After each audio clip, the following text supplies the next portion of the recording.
welcome back to the channel. In this video, I'm just going to be talking about Stargirl, specifically the Stargirl series finale. But before I get into it, please subscribe to the channel, ring the bell icon to be notified when I post new videos, and also hit the thumbs up button if you like this video. Oh, and please be sure to share with your friends. I'm going to go ahead and get into it.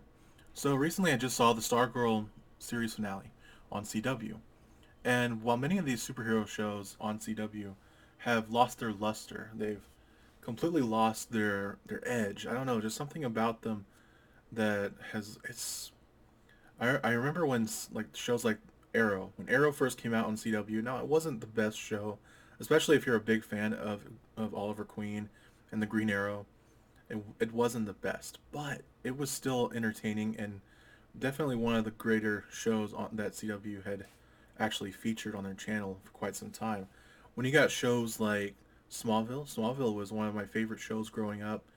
It was something that I saw as a teenager, and it was fun. It was lighthearted, entertaining, and it had a lot of drama and action and everything.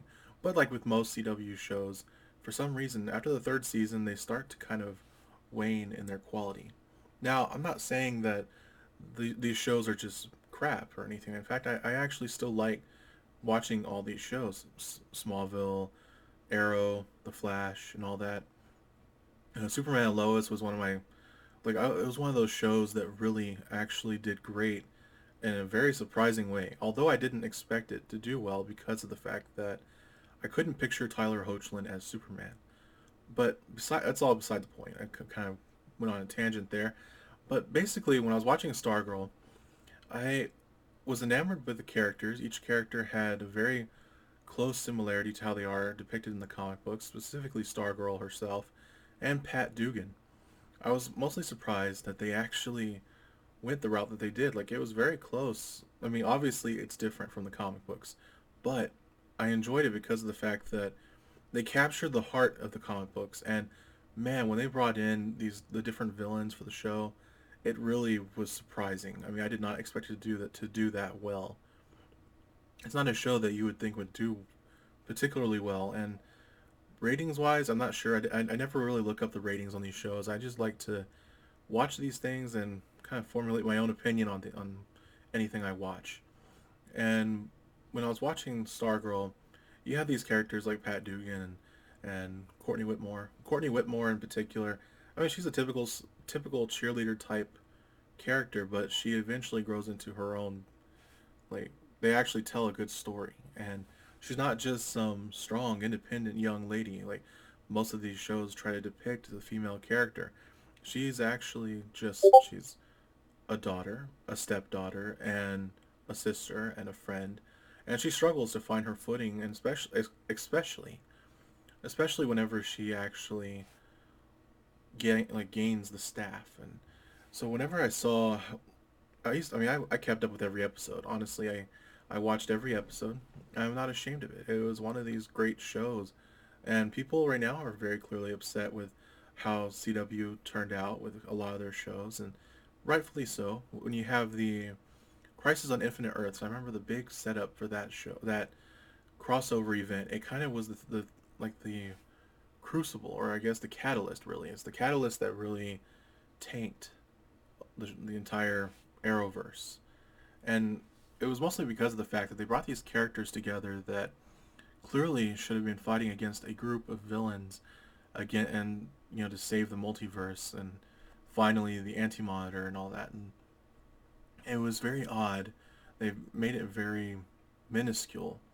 They built it up for all it was, and then now they eliminated the multiverse. But now it seems, if you haven't watched the Stargirl series yet, you have to really watch it before. And if you haven't watched it, you may hear some spoilers ahead. So it's up to you to keep watching. Anyway, when I was watching Stargirl, the series finale in particular, it set up the characters of Icicle Jr. and all that against his Icicle Jr. and you have his father Icicle, and you have the parents, the McKents. You have all of them versus the JSA, and the JSA is perfect. I mean, the way they brought in these new members of the JSA, the kids and everything, the legacy people who are now taking over the role. They did it well because instead of just, you know, starting off with the characters that everyone loves and kind of doing a bait and switch, they actually did it well. They captured it correctly. They have a legacy to carry on.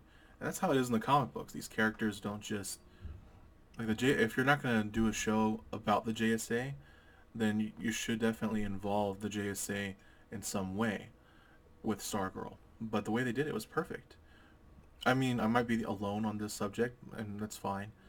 But when it comes to this show, I was surprised. I was genuinely curious at how they were going to depict or how they were going to capture this final season. And pardon the noise in the background, the trash people are coming by. If you hear it, oh well, sorry. But and generally speaking, whenever I saw Stargirl, I didn't expect it to be the way it was. You have, like I said, you have these characters facing off against each other in a race against time. Then you have the fact that suddenly Starman is not actually Starman. He himself is. He has the brain of Ultra Humanite in his mind, in his body. I mean, he has the brain of Ultra Humanite in the body of Starman, who has been the entire time just completely lying and betraying the entire new JSA team. And granted, I kind of saw it coming from the beginning, but I liked the way they did it. It was kind of funny. It had that classic comic book feel of grandeur and just ludicrous science that just doesn't exist.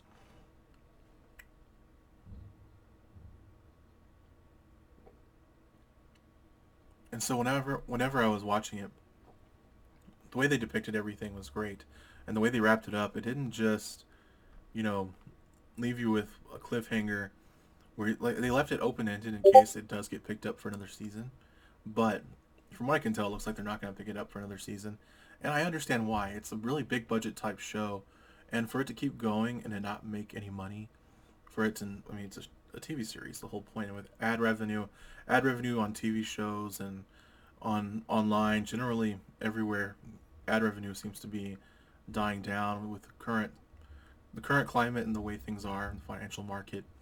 It's very clear that many of these shows are not going to be high quality like they used to. And if they are, then I assume it's going to be mostly online stuff. So I'm hoping that they do another season, but if not, that's fine.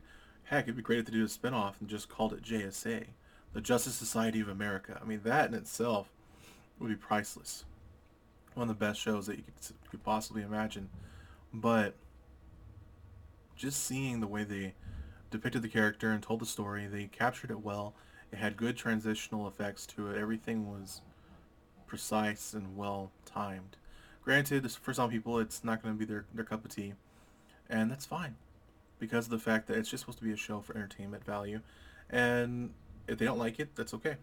I mean, personally, I loved it. And like I said, there's some moments, of course, that were a bit eh, meh, but and not because of the show as a whole. It's just certain moments, like any other show that they have these days. There's a lot of moments that just are not very good, and I don't like to shill for a show that I don't like or whatever. I really there are moments where I don't like a show, and if I don't like a show, I won't watch it. I'm not even going to entertain the thought. There's a whole lot of shows recently that I haven't watched because I just don't care. But with this show in particular, I was surprised. It was one of the few good CW shows left, and they ended it well. I'm kind of glad that they ended it because I feel that this could set up a good formula for them to kind of show in the future. Like if you can't write a show continuously, same quality the entire series, then yeah, maybe they should just end it after a certain amount of seasons, 4 seasons, 5 seasons. Maybe that's it. Whenever they have a show go on forever. Now, I mean, there are some shows like Supernatural that's gone on forever and it was clearly successful. I mean, I'm not sure if everyone thought Supernatural was, going to last as long as it did. But and then again, there's so many stories to tell when it comes to supernatural things, and when it's original characters. I mean, it can go on forever.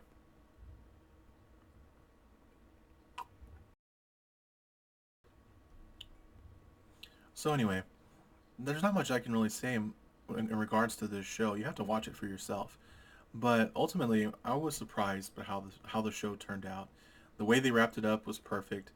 I would say they wrapped it up with a nice bow. It was perfect. And with the fact that it ended during the holiday season, I kind of wish they ended it with a bigger holiday celebration with the Christmas season and all that. They kind of did. I think it was more of a Thanksgiving ending, but generally speaking, I was surprised and it did great. Well, that's really all I have to talk about since there's not much to say. Thank you for watching. Please subscribe to the channel, ring the bell icon to be notified when I post new videos, and hit the thumbs up button if you like this video. Also, be sure to share with your friends and please help this channel grow. Thank you, and I'll see you next time. Goodbye.